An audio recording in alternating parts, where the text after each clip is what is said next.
Nominee ಸದಸ್ಯರು ಮಾಡ್ತಾರೆ, ಅಧ್ಯಕ್ಷರು ಮಾಡ್ತಾರೆ, ಆಂಜನಪ್ಪನವರು ಕಾಂಗ್ರೆಸ್ ಸೇರ್ಪಡೆ ಆಗ್ತಾರೆ ಅಂತ ಇಲ್ಲ ಸಾಕಷ್ಟು ಊಹಾಪೋಹಗಳಿದೆ ಸರ್. ಅವೆಲ್ಲ ಸತ್ಯಕ್ಕೆ ದೂರ ಹೋದದ್ದು. ಆಗ್ಬೇಕಾದ್ರೆ ಇಷ್ಟೊತ್ತಿಗೆ ನಾವು MLCಗಳೆಲ್ಲ ಆಗ್ಬಿಡ್ಬೇಕು, ಬೇರೆ ಪಾರ್ಟಿಗೆ ಹೋಗಿದೆ. ನಾವು ಪಕ್ಷಕ್ಕೆ ನಿಷ್ಠೆಯಿಂದ ಪಕ್ಷಕ್ಕೆ ದುಡಿತಾ ಇದ್ದೀರಿ ಹೊರತು ಅಧಿಕಾರಕ್ಕೋಸ್ಕರ ಹೋಗ್ತಾ ಇರ್ತಾರೆ. ಅಧಿಕಾರಕ್ಕೆ ಹೋಗಿದ್ದು ಇಷ್ಟೊತ್ತಿಗೆ MLC ಆಗ್ತಾ ಇದ್ದಾರೆ. ನಾನು ಪಕ್ಷದಲ್ಲಿ 30 ವರ್ಷದಿಂದ ನಾನು ಸಕ್ರಿಯವಾಗಿದ್ದೀನಿ. ಇವಾಗೂ ಸಕ್ರಿಯವಾಗಿ ನಾನು ಕೆಲಸ ಮಾಡ್ತಾ ಇದ್ದೀನಿ. ನಾವೇನು ಮಾಡೋಕ್ಕಾಗದೆ, ಮಾಧ್ಯಮದವರು ಇಲ್ಲ ಬೇರೆ ಬೇರೆಯವರೆಲ್ಲ ಮಾತಾಡಿದ್ರೆ ನಾವೇನು ಮಾಡೋಕ್ಕಾಗಲ್ಲ. ನಿಮ್ಮವರೇ ಮೊದಲು ಚುನಾವಣೆದು ರಹಸ್ಯವಾಗಿ ಉಳಿದಿದೆ ಸರ್. ಅಂಜಪ್ಪನವರು ಕಾಂಗ್ರೆಸ್ ಬೆಂಬಲ ಕೊಟ್ಟರು. ಇದು ಒಳ್ಳೆ ಕ್ವಶನ್ ಕೇಳಿ. ಯಾಕಂದರೆ ತುಂಬ ಜನಕ್ಕೆ ಗೊಂದಲ ಇತ್ತು. ನಾನು 18 ವರ್ಷದಿಂದ ಅಲ್ಲಿ ಚುನಾವಣೆಯಲ್ಲಿ ಗೆದ್ದಿದ್ದೀನಿ, ಅವರು ಆಯ್ಕೆ ಆಗಿದ್ದೀನಿ.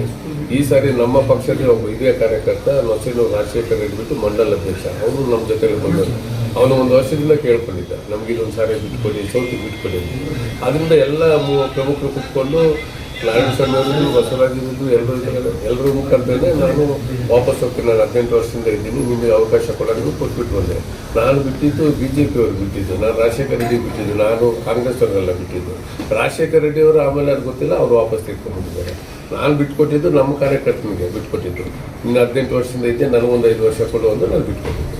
ತೀರ್ಮಾನ ಆಗಿದ್ದು ತಮಗೆ ಅಲ್ಲ ಸರ್, ಅಭ್ಯರ್ಥಿ ತಮಗೆ ಅಲ್ಲ ಆಗಿದ್ದು. ಅದರಲ್ಲಿ ಕೊನೆಯಲ್ಲಿ ವಾಪಸ್ ತೆಗೆಂತ ಪ್ರಯತ್ನ ಏನಿತ್ತು? ತೀರ್ಮಾನ ತೆಗೆದಿದ್ದು ಯಾಕಂದ್ರೆ ಅವನಿಗೆ ನಾನು ಮಾತು ಕೊಟ್ಟಿದ್ದೆ, ರಾಜಶೇಖರ ರೆಡ್ಡಿಗೆ ಯಾವುದೇ ಕಾರಣಕ್ಕೂ ನಾನು ನಿಂತ್ಕೊಳ್ಳೋದಿಲ್ಲ, ನೀನೇ ಇರು ಅಂತ ಹೇಳಿದ್ದೆ. ಅವನು 1 ವರ್ಷದಿಂದ ಸತತವಾಗಿ ಎಲ್ಲರೂ ಸಂಪರ್ಕ ಇತ್ತು, ಎಲ್ರಿಗೂ ಫೋನ್ ಮಾಡಿ 3 ಸಾರಿ ತುಂಬ ಜನನ ಎಲ್ಲ ಸಂಘಟನೆ ಮಾಡಿ ಅವ್ರಿಗೆಲ್ಲ ಒಂದೊಂದು ಸಂಘಟನೆಗೆ ಸೇರಿಸಿ ಎಲ್ಲ ರೆಡಿ ಮಾಡಿದ್ದ. ಅದರಿಂದ ಈಗ ನಾನೇ ಕಂಟಿನ್ಯೂಸ್ ಆದರೆ ನೋಡಿ ಸ್ವಾರ್ಥ ಆಗುತ್ತೆ, ಬೇರೆಯವ್ರು ಬಿಡ್ತಾ ಇಲ್ಲ ಅಂತ. ಇದುವರೆಗೂ ಯಾರು ಕೇಳಿದ್ರೆ ನಾನೇ ಇದ್ದೆ. ಈ ಸಾರಿ ನಮ್ಮ ಪಕ್ಷದ ಕಾರ್ಯಕರ್ತ, ಅವನು ಹಿರಿಯ ಕಾರ್ಯಕರ್ತ ದುಡ್ಡಿಂದ ಕೇಳ್ದ ಬಿಟ್ಕೊಟ್ಟೆ. ಅದಕ್ಕೆ ಸಾಕ್ಷಿ 25 ಜನ ಇದ್ದಾರೆ. ಅವನಿಗೆ ನಾನು ಬಿಟ್ಕೊಟ್ಬಿಟ್ಟು ನಾನು ಬಂದಿದ್ದು. ನಾನು ಅವ್ನು ಕೇಳಿದೆ, ನಾನು ಕನ್ನಡದಲ್ಲಿ ಇರ್ತೀನಿ, ನನಗೊಂದು ಅವಕಾಶ ಮಾಡ್ಕೊಂಡು ಕೊಟ್ಟಿದ್ದೀನಿ. ಸರ್, ಈಗ ಆಂಜನಪ್ಪ ಇತ್ತೀಚಿನ ದಿನಗಳಲ್ಲಿ ಕಾಂಗ್ರೆಸ್ಸಲ್ಲಿ ಕಾಣಿಸ್ಕೊಳ್ತಾ ಇದ್ದಾರೆ ಸರ್. ಮಾಜಿ ಸಂಸದ ಜೊತೆ ಇರ್ಬೋದು, ಮೊನ್ನೆ ನಡೆದಂಥ BDCC ಎಲೆಕ್ಷನಲ್ಲಿ ಕೂಡ ಕಾಂಗ್ರೆಸ್ ಜೊತೆ ಕಾಣಿಸ್ಕೊಂಡಿರೋಂಥದ್ದು. ಈಗ ನಾಮಿನೇಷನ್ ಹಾಕೋವಾಗ, ಈಗ ನಾಮಿನೇಷನ್ ನಾವೆಲ್ಲ ಹಾಕ್ತೀವಿ, ಅವರು ನಾಮಿನೇಷನ್ ಹಾಕೋಕೆ ಬಂದಿದ್ದಾರೆ. ಅವಾಗ ಫೋಟೋ ಕೊಟ್ಕೊಂಡ್ಬಿಟ್ರೆ ಕಾಂಗ್ರೆಸ್ ಆಗುತ್ತದೆ. ನಾಮಿನೇಷನ್ ಹಾಕೋ ಎಲ್ಲ ಪಾರ್ಟಿಯವರು ಬರ್ತಾ ಇದ್ದಾರೆ. ಕಾಂಗ್ರೆಸ್ಸಲ್ಲಿ ನಮಗಿಲ್ಲ ಹಿಂದೆಯೇ ಇದುವರೆಗೂ ನನಗೆ ಮತ ಬಂದಾಗಿಂದ ನಾನು ಹಾಕಿಲ್ಲ. ಪಂಚಾಯತಿಂದ ಪಾರ್ಲಿಮೆಂಟ್ವರೆಗೂ ಇದುವರೆಗೂ ಚುನಾವಣೆಯಲ್ಲಿ ಯಾವುದೇ ಚುನಾವಣೆಯಲ್ಲಿ ನಾನು ಕಾಂಗ್ರೆಸ್ ಮತ ಹಾಕಿಲ್ಲ. ಕಾಂಗ್ರೆಸ್ ಅವ್ರು ನಾವು ನಾಮಿನೇಷನ್ ಹಾಕಾಗ ಅವರು ಬಂದು ನಾಮಿನೇಷನ್ ಫೋಟೋ ತೆಗೆದುಕೊಂಡ್ರೆ ಕಾಂಗ್ರೆಸ್ ಸೇರ್ಪಡೆನ ಎಲ್ಲರೂ ಮತದಾರ ಎಲ್ಲರೂ ಬರ್ತಾರೆ. ನಾಮಿನೇಷನ್ ಹಾಕೋವಾಗ ಎಲ್ಲರೂ ಬರ್ತಾರೆ ಜೊತೆಯಲ್ಲಿ. BDCC ಬ್ಯಾಂಕಲ್ಲಿ ಕಾಂಗ್ರೆಸ್ ಜೊತೆ ಅಲಯನ್ಸ್ ಆಗಿತ್ತು ಅಂತ ಇಲ್ಲ, ಅಲಯನ್ಸ್ ಇಲ್ಲ. ಅಲ್ಲಿ ಆಕ್ಚುಲಿ ಈಗ 18 ಸೀಟು ಕಾಂಗ್ರೆಸ್ ಅಲ್ಲಿ 3 ದಳ ಬಂದಿರೋದು. BJP ಅವರು ಒಬ್ರು ಹಾಕಿರಲಿಲ್ಲ. 3 ಜಿಲ್ಲೆಯಲ್ಲಿ 12 ತಾಲೂಕಲ್ಲಿ ಭಾರತೀಯ ಜನತಾ ಪಾರ್ಟಿಯಿಂದ ಯಾರೂ ಹಾಕಿರಲಿಲ್ಲ. ಬಟ್ ನಾನಾದ್ರೂ ನಮ್ಮ ನಾಮಿನೇಷನ್ ಹಾಕಿದ್ದೆ. ನಾನು ಬಟ್ 130 ಓಟ್ ಇತ್ತು, 12 ತಾಲೂಕಲ್ಲಿತ್ತು. ಮತದಾರರು ನಮಗೆ ಸಮಯ ಸಿಕ್ಕಿಲ್ಲ, 3 ದಿವಸದಲ್ಲಿ ನಾವು ಹೋಗೋದಕ್ಕೆ ಸಮಯ ಸಿಕ್ಕಿಲ್ಲ. ಅದರಿಂದ ನಾವು ಅಲಯನ್ಸ್ ಏನಿಲ್ಲ. ಅವರು 3 ಜನ ನಿಂತಿದ್ರು ಕಾಂಗ್ರೆಸ್ ಅವರು. ಅಲಯನ್ಸ್ ಹೆಂಗೆ ಬರುತ್ತೆ? ಈಗ ಗೆದ್ದಿರೋರು ಕಾಂಗ್ರೆಸ್ ಅವರೇ, ನಾನು BJP.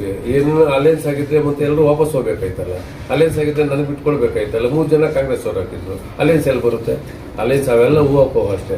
ನಾವು ಭಾರತೀಯ ಜನತಾ ಪಾರ್ಟಿಯಿಂದ ನಾನು ಹಾಕಿದ್ದೆ, ಅವ್ರು ಕಾಂಗ್ರೆಸ್ ಇಂದ ಹಾಕಿದ್ದು, ಗೆದ್ದಿದ್ದಾರೆ. BDCC ಬ್ಯಾಂಕ್ ನಾಮಿನಿ ಸದಸ್ಯರು ಮಾಡ್ತಾರೆ, ಅಧ್ಯಕ್ಷರು ಮಾಡ್ತಾರೆ, ಆಂಜನಪ್ಪನವರು ಕಾಂಗ್ರೆಸ್ ಸೇರ್ಪಡೆ ಆಗ್ತಾರೆ ಅಂತ ಇಲ್ಲ ಸಾಕಷ್ಟು ಊಹಾಪೋಹಗಳಿದೆ ಸರ್. ಅವೆಲ್ಲ ಸತ್ಯಕ್ಕೆ ದೂರ ಹೋದದ್ದು. ಆಗ್ಬೇಕಾದ್ರೆ ಇಷ್ಟೊತ್ತಿಗೆ ನಾವು MLCಗಳೆಲ್ಲ ಆಗ್ಬಿಡ್ಬೇಕು, ಬೇರೆ ಪಾರ್ಟಿಗೆ ಹೋಗಿದೆ. ನಾವು ಪಕ್ಷಕ್ಕೆ ನಿಷ್ಠೆಯಿಂದ ಪಕ್ಷಕ್ಕೆ ದುಡಿತಾ ಇದ್ದೀರಿ ಹೊರತು ಅಧಿಕಾರಕ್ಕೋಸ್ಕರ ಹೋಗ್ತಾ ಇರ್ತಾರೆ. ಅಧಿಕಾರಕ್ಕೆ ಹೋಗಿದ್ದು ಇಷ್ಟೊತ್ತಿಗೆ MLC ಆಗ್ತಾ ಇದ್ದಾರೆ. ನಾನು ಪಕ್ಷದಲ್ಲಿ 30 ವರ್ಷದಿಂದ ನಾನು ಸಕ್ರಿಯವಾಗಿದ್ದೀನಿ. ಇವಾಗೂ ಸಕ್ರಿಯವಾಗಿ ನಾನು ಕೆಲಸ ಮಾಡ್ತಾ ಇದ್ದೀನಿ.